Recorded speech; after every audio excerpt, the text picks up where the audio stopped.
As leaders, we've all experienced the challenge of creating and maximizing the engagement of the people we lead. When people have attendance issues, when people are physically present but their minds are elsewhere, when people are difficult to work with, and when people routinely make errors, as all of these things happen, we, the leaders, need a strong strategy to maximize the engagement, productivity, and success of the people that we lead. The strategy is EDRA: engage, define, result, appreciate. I've used this strategy on my teams for years, and the result is things, for the most part, go as we want them to. I use the strategy from the get-go. Before we discuss tasks, before we discuss outcomes, from the moment that we first meet, and throughout each day, I use EDRA to ensure that we are well positioned for success. Engage, define, result, appreciate. Engage, meaning keep everyone interested, because when they're interested, they're engaged and they're ready to do what is necessary to achieve the organization goals. And the question, of course, is what will cause people to be engaged? And the answer is appreciation. People are engaged and interested in things that they appreciate. People are engaged and interested in things that they believe will lead to their survival and will lead to their feelings of prosperity. The paycheck is for their survival, but that alone, as you probably already know, is not enough for engagement. People need to feel a sense of thriving. They need to feel a sense of intrigue, confidence, ability, and success. When they feel that, they will give their attention to whatever they believe is causing them to feel that way. When participation in the organizational mission contributes to their feelings of intrigue, confidence, etc., it doesn't matter what else is going on in their lives. They will defend, support, and advance the organization that makes them feel like they're thriving. You can cause people to feel that they are thriving by appreciating them, by believing in them, and by supplying them with the tools that they need to get the job done. Create an uplifting workplace environment by appreciating your people, and then draw a connection between the organization's goals and the talents of the people that you lead. That will maximize engagement. This is powerful, but it takes practice, especially if you've been leading people who have been disengaged. It is challenging for a leader to care about and appreciate people who have poor attendance and who lack work ethic. It's challenging to believe in and see the skill of people who commonly make errors.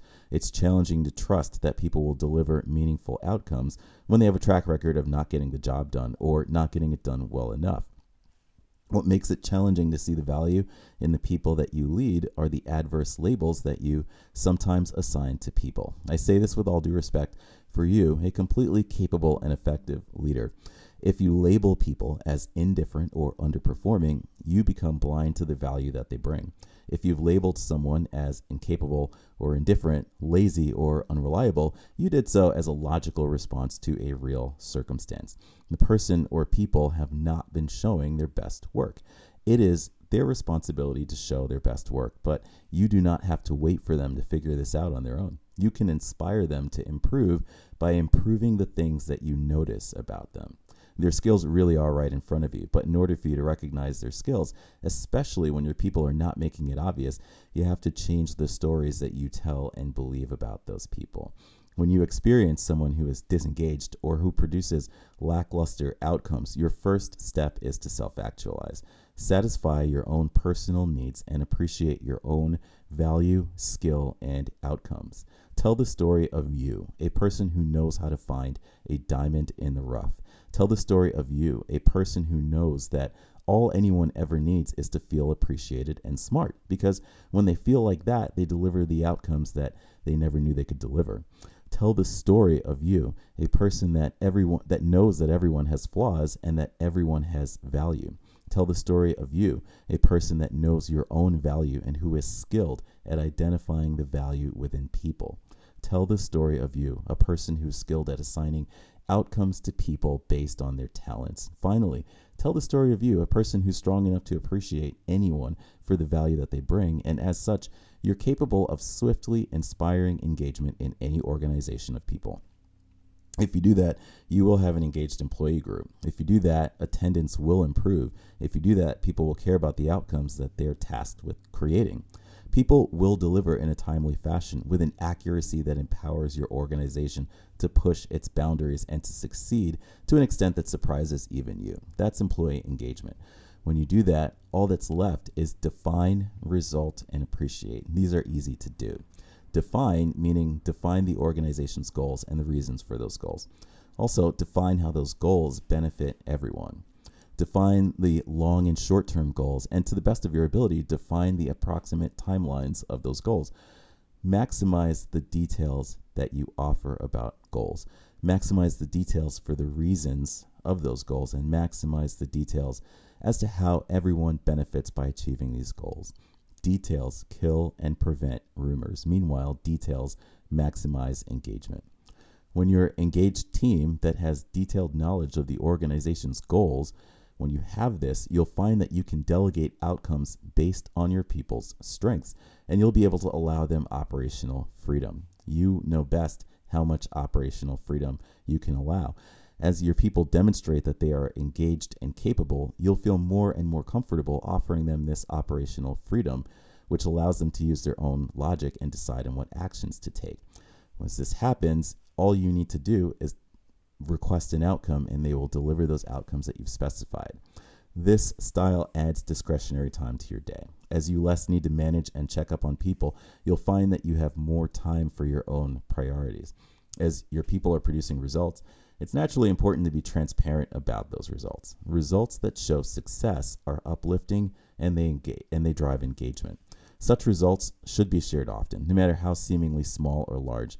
People need praise for good results, and this will lead to more good results. On occasion, the results are not so good, and you'll share these results as well.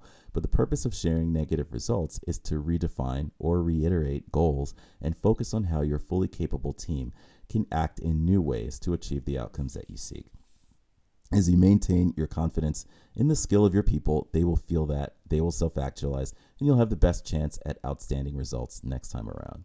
At this point, all that's left to do is appreciate the job that people are doing. Appreciation shows up last in the EDRA acronym, but appreciation has been occurring the entire time. Obviously, you're showing appreciation after positive results, and it's the easiest to do. But appreciation does have to exist from the start, because it is your appreciation that engages people to begin with. It's your appreciation of people that helps them to believe in their ability to achieve outcomes that you've defined. Appreciation is not just a word. Appreciation, it's not just a thank you. Yes, we tend to say thank you when we appreciate, but real appreciation is indicated by the way that you feel about the people that you lead. Think about someone you care about. Think about how you feel when you see this person learning, making progress, and thriving. That feeling is appreciation, and that's how you want to feel about the people that surround you in your organization. Those people support your thriving, and they deserve your appreciation, but also your appreciation of people benefits you, because your appreciation of people is what shows you how to organize those people for action and outcomes. Most importantly, your appreciation of people is what maximizes your quality of life. As a leader who's responsible for outcomes, your work is a major part of your life, and your appreciation of the people who work with you is the thing that maximizes the way that you feel about life. This all takes practice. This style of leadership can be challenging to become proficient in, but it's worth whatever time it takes, because this gives you the greatest probability of success. Engage, define, result, appreciate. I've had amazing success with this strategy, and it's my hope that you have that same success. Sending good vibes.